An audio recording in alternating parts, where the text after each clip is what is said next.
in the background, a lot of folks walking by. It's the Day of Action for Developmental Disabilities. And Judith Sullivan, the Executive Director of the Trudeau Center, thank you for coming on today. I appreciate it. So talk with us about today's Advocacy Day, turning out folks, again, as part of the broader network of providers, about what you're looking to make the case for up here at the Rhode Island State House. Okay, well, thank you, Kate, for inviting me here. As you said, I'm the Executive Director of the Trudeau Center in Warwick. We represent about 1,500 folks that we support there, and we have about 700 employees. We've been in business for about 54 years, so we've been doing this a long time. Today is a day to celebrate the work that's done by the people who are in this field. You probably know March is the month that we celebrate Developmental Disabilities Awareness Month, and today is our day of action here.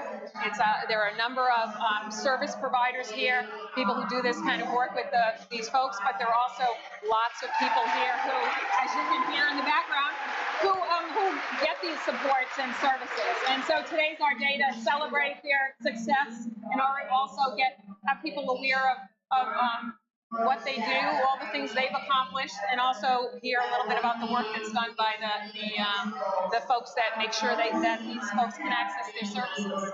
So looking at the budget process this year and what you're up here today to look at as well, what are the concerns? Let's talk about your legislative agenda, what we've seen both from the governor's proposed budget and what you've seen as legislative items. Talk with us a little bit about your goals for 2018. Well, our goals are pretty simple. We're trying to make sure that we can keep these folks that are here healthy and safe, and make sure that they can access the services they need to be access their rights and live full, productive lives. And our concern this year is that there's an $18 million proposed cut in the budget. And what that will mean is that we won't have the money to deliver the services that we need to deliver. Right now, our folks who do this work are close to minimum wage, and we know that it's tough when you're competing for jobs at that level. We ask them to be nutritionists, to be medical people, to be social workers, to be educators, and so we're here just to make sure that people are aware of who we're serving, they're aware of the people who are delivering the service, and they're recognizing the wonderful work they do.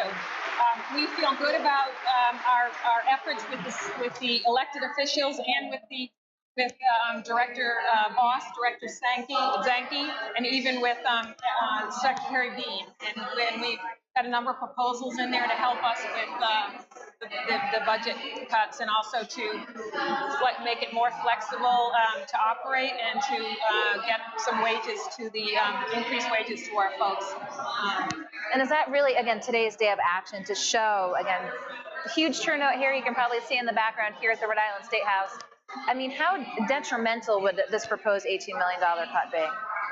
It would be devastating for us. I mean, a number of the service providers, the people who have been in this business for a long time, have not been getting any increases in their operating rates for 15 years.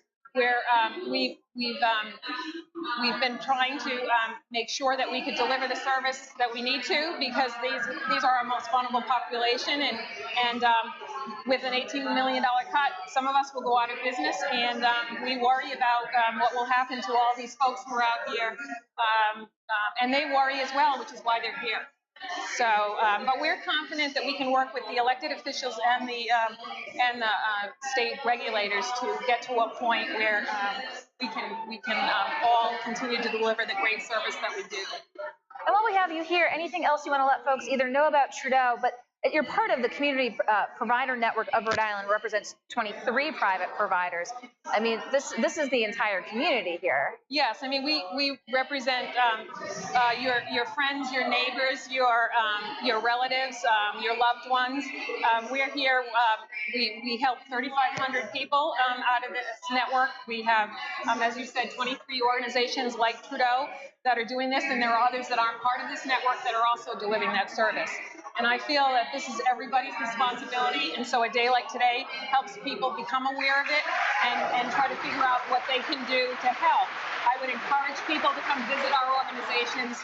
to meet some of the folks that are delivering the service, but also meet some of these people with intellectual and developmental disabilities, and hear about all the contributions they're making in employment and in the community. And come watch a basketball game, come see them working, and come visit one of our group homes.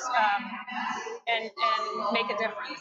Well, I'll tell you, there's a lot of energy, a lot of enthusiasm here today. You can probably hear in the background. But again, as we said, today's show focusing on advocacy and the Day of Awareness for Developmental Disabilities. Judith Sullivan, I appreciate your taking the time to let us know a little bit more as we've seen what's going by here at the Rhode Island State House. Don't go anywhere. We'll be right back here at the Rhode Island State House.